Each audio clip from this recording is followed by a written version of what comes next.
His speech today is titled, Messages from an Unconscious Mind. Please welcome Nick Wolf.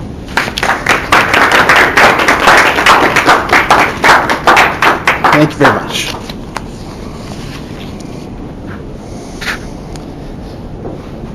Fellow Toastmasters, you cannot not be you for very long.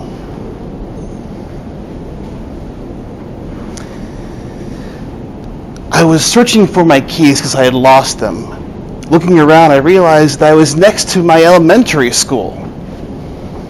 And then I was seeing people around me, and there are people from throughout my life, from childhood friends to people I've just seen as lately as last week.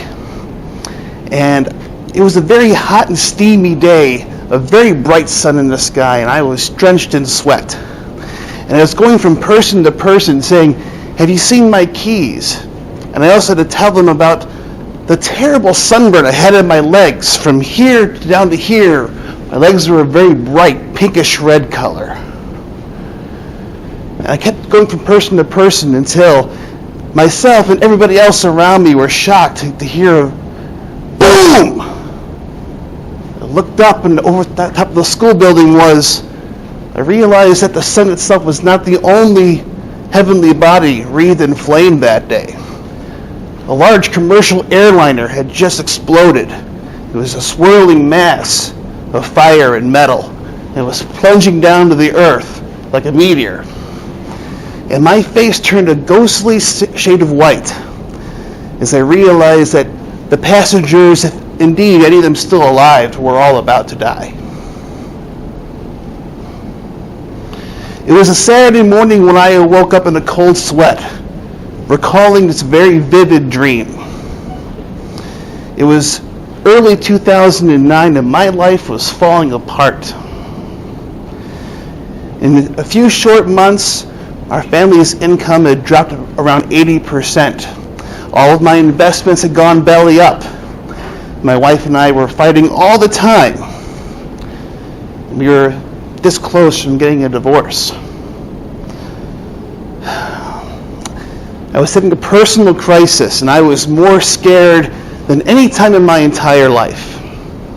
This was the backdrop for my dream that day.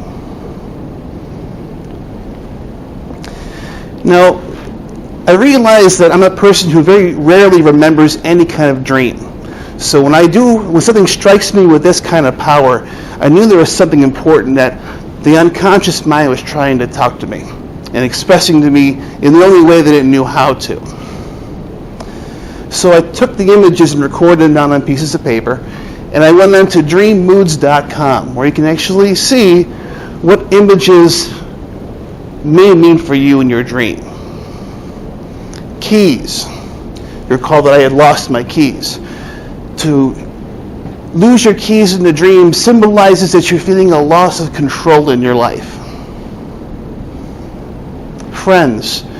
To visit with new friends throughout your life symbolizes the various aspects of your personality. At some point you rejected, but they're now starting to re-emerge for you, and maybe it's time to try and reincorporate them into your life.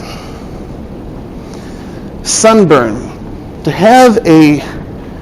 To pretend or to have a dream that you have very bad sunburn means that there's some emotional issue that you've been putting off, but you can no longer do so. The sunburn means that issue is literally burning into your soul. And finally, a plane crash. To dream of a plane crash symbolizes that all of your goals and aspirations may be too ambitious, and that the falling plane literally means that your goals and aspirations are crashing down around you. It's amazing what your unconscious mind will tell you if you take the time to listen to it.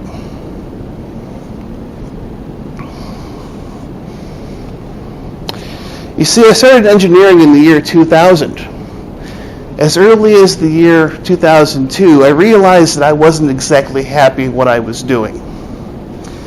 Not to say that I disliked my work, but it didn't really light me up either. And frankly, that's worse.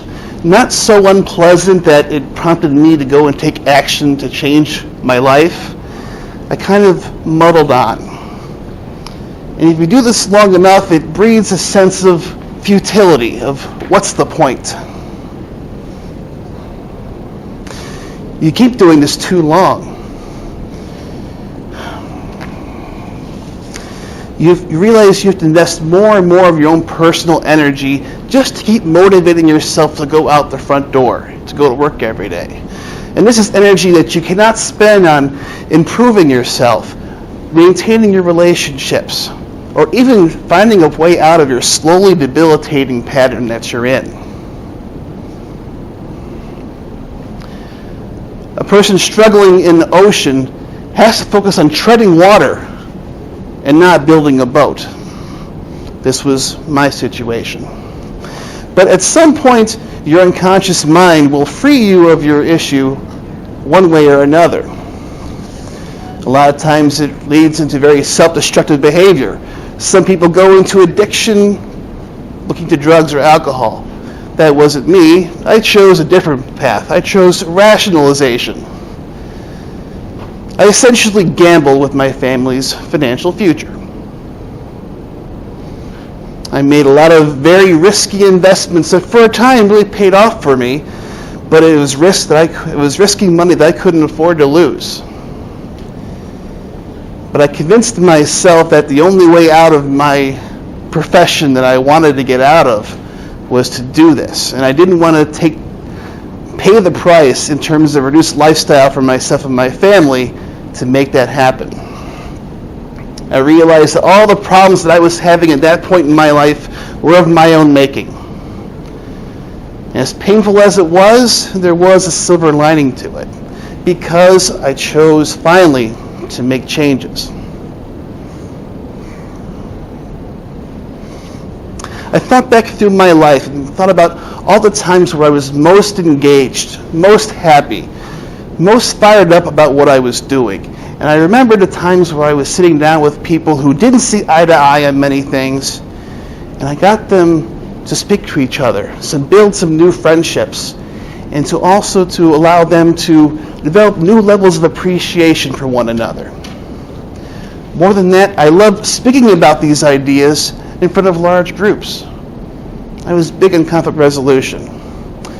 So I decided to make changes to bring more of those things that I love doing into my life. Soon I would join Toastmasters. And I began to practice talking about these ideas in front of groups. And I also started thinking about creative ways to try and help people understand why is it they disagree about things. The value zodiac model I've been presenting here on a couple of occasions emerged soon after I started doing that. And the model itself led me to another profound personal insight.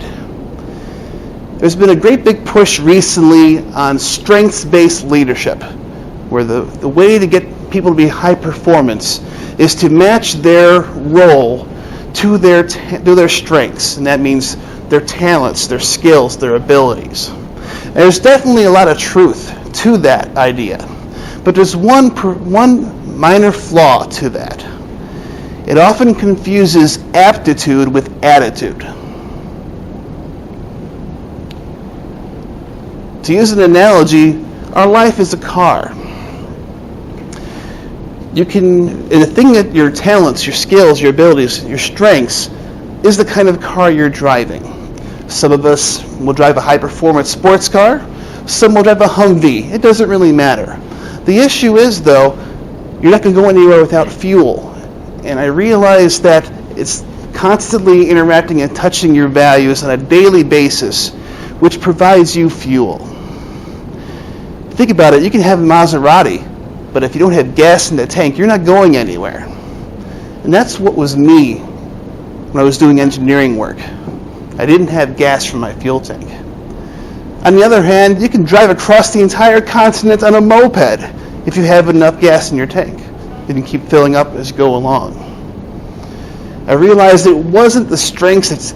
You need to build your life around your values first, and the strengths will come as an outcome to that. So why do I study values now? because I know what life is like for people who aren't living in theirs. Life is drudgery. It's a constant atmosphere of blandness and boredom. You feel like you're the ox chafing under the weight of the yoke. The best service that I can provide is to help people understand why it is they aren't happy and fulfilled in their careers, in their relationships. That gives me meaning. It gives me fulfillment. You cannot not be you for very long. And I wouldn't want to be anything else other than what I am right now. I hope all of you have found ways to fill your tank. But if you haven't, I would encourage you to go back and think about those times of your life where you were the most engaged, the most fired up about what you were doing. And try to make changes in your life to experience those ideas and those feelings as often as possible. And if you know people who have yet discovered their way to sustain themselves, I would encourage you to have them talk to me. Maybe I can help. Most of us work 8, 10, 12 hours a day. But if you're working in your values, that is time spent nourishing you, filling your gas tank, allowing you the opportunity to put your best energy on developing your skills, your creativity, your curiosity. You will do your very best work when you're dealing with your values on a daily basis. Mark Twain famously said that the key to success is making your vocation a vacation. Recall that my problem in my dream was I had lost my keys. I can now report to you that I have found the keys to my success. I hope you have too. I will also say that should you find your keys, you will find, as I have, that you will end up with much more pleasant dreams. Thank you very much.